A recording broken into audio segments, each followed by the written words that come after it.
안녕하세요. 절대값TV의 명품 PD 한 PD입니다. 자, 지금 재미난 현상이 반대로 일어나고 있어요. 자, 지금 중국은 디플의 공포가 경제 상황을 압박하고 있고, 우리나라는 인플의 공포가 경제 상황을 압박하고 있어요. 자, 이게 매칭이 안 되는 거죠. 그죠? 자, 왜 매칭이 안 되냐면 우리나라는 중국의 주요 수출국이에요. 수입국이자. 그러니까 중국의 경기가 안 좋으면 뭐 우리도 당연히 안 좋아지는 거예요.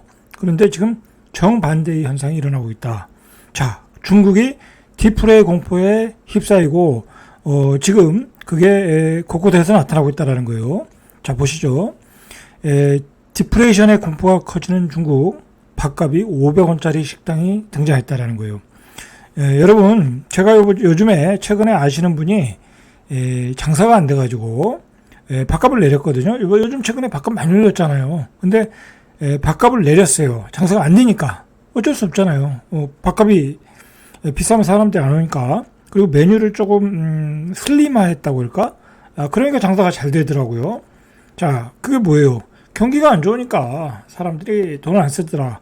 밥값을 내리더라는 거예요. 경기가 안 좋으니까. 자, 중국은 500원짜리 밥도 나왔다라는 거예요. 자, 똑같이 부동산 시장에서는 지금 붕괴 도미노가 일어나고 있다. 중국의 경우에. 자, 컨트리 가든발 중국 경제 둔화, 불안감. 오늘 홍콩 주식이 2%대 폭락을 했어요. 이 홍콩 항생이죠. 거의 뭐 아직은 전저점을 깬 건 아닌데 거의 또 전저점으로 내려오고 있어. 지금 하단에서 박스권에서 뭐 위로 가지도 못하고 밑으로 또 떨어지고 뭐 이러다가 또 어떤 경제 위기, 뭐 중국발 IMF 위기가 나오면 중국 주식은 완전히 꼬꾸라지는 거야. 저도 뭐 중국 주식을 투자하는 입장에서는 이제 뭐랄까요, 이익이 나면 팔고 다시 못 들어가겠더라고요. 자, 좀 관망을 해야 될 필요 있어요. 아무리 그 공산주의 사회주의 국가라고 하지만 뭐 사회주의 국가니까 뭐 정부가 막 뭐라죠, 지원해서 살릴 수는 있지만 어느 정도 한계가 있는 것 같아요. 왜냐하면 지난번에 부동산 위기, 그 헝다죠, 헝다. 자, 그 회사가 망할 때는 도와줬어요, 중국 정부가. 자, 그런데 또 컨트리 가든이 터졌거든요. 그러면 이게 터지면 그 다음에 제3, 4, 5, 6, 7 계속 터질 수 있다는 얘기거든요. 자, 이 컨트리 가든이 무슨 회사냐면 쉽게 얘기해서 시행사라고 보면 될 것 같아요. 부동산 개발업체다. 자, 이 회사가 이하세에 의해서 벌써 하나 또 더 터졌어요. 벌써 지난주에 이제 컨트리 가든이 터졌고 오늘은 시노오션, 여기도 디폴트 위기래. 이제 좀 사이즈는 적어요. 컨트리 가든에 비해서. 자, 시노오션은 중국명으로 원양 집단. 자, 이 회사는 24년 만기 예정인 2,094만 달러짜리 채권 이자 상환을 못했다. 디폴트죠, 디폴트 난 거예요. 자, 계속해서 터지고 있다라는 거예요. 자, 이게 우리가 이 하나의 사건을 그냥 점으로 보지 말고 이 점을 연결할 필요가 있을 것 같아. 헝다가 터졌고, 그 다음에 컨트리 가든 터졌고, 시노오션 터졌고, 앞으로도 계속 터진다. 자, 그러면 이제 뭐 이러다가 우리도 IMF 온 거잖아요. 그러니까 중국도 IMF 갈 수 있다라는 거야. 자, 중국 베이징에 160개의 매장을 둔 패스트푸드 체인점 난청샹이 이곳이 매일 아침 죽과 새콤하고 매운 구, 우유 뭐 이렇게 세트 메뉴 파나 보죠. 자, 이 아침 조식 뷔페를 550원에 제공한다는 거야. 장사가 안 된다는 거죠. 장사가. 그죠? 아침도 안 먹고 있다, 못 먹고 있다라는 거야. 중국의 경제 상황이. 때거리 대결하고 못하고 있다. 이 사건을 기자는 어떻게 봤냐면 이 중국의 경기 위축이라 해요. 위축. 완전히 소비자가 지갑을 닫았다라는 거예요. 지갑을 닫았다. 그래서 소비자의 지갑을 열기 위한 출혈 경쟁이다. 그리고 이게 중국발 디플레이션 공포가 퍼질 수 있다라는 징조로 본 거야. 이 550원짜리 이 아침 식사가. 그렇게 봐야 된다. 자, 기자가 아침에 550원짜리 이 하나만 가지고 이런 기사를 쓰진 않았겠죠. 자, 이 가격이나 경쟁이 점차 심화되고 있는데 중국식 샌드위치 프랜차이즈인 시샤오에는 최근 종전 대비 한 1,800원짜리 샌드위치를 내놨다는 거예요. 12위안짜리. 종전 대비 가격이 낮은 거죠. 예를 들어 이게 한 3,000원 했겠죠. 근데 1,800원짜리 내놨다라는 거예요. 자, 미국 패스트푸드 체인점인 KFC 중국 운영사인 염차이나는 일부 햄버거 세트 메뉴 가격을 3,600원까지 인하했다라는 거예요. 지금 사실은 이게 삼시세끼는 우리가 항상 먹어야 되는 거기 때문에 소비를 줄일 수가 없잖아요. 그런데 그것마저 줄이고 있다.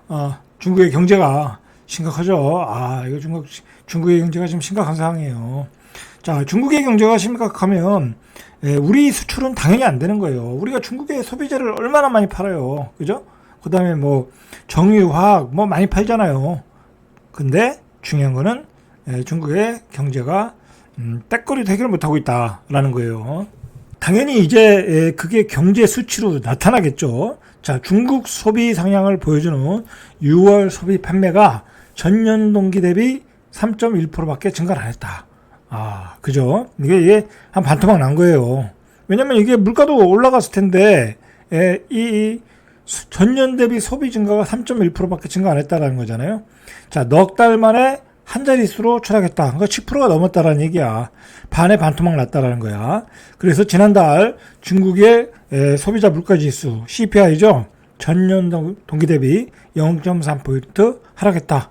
그러니까 물가가 도로 떨어졌다는 건 뭐예요? 역성장이라는 거예요. 역성장.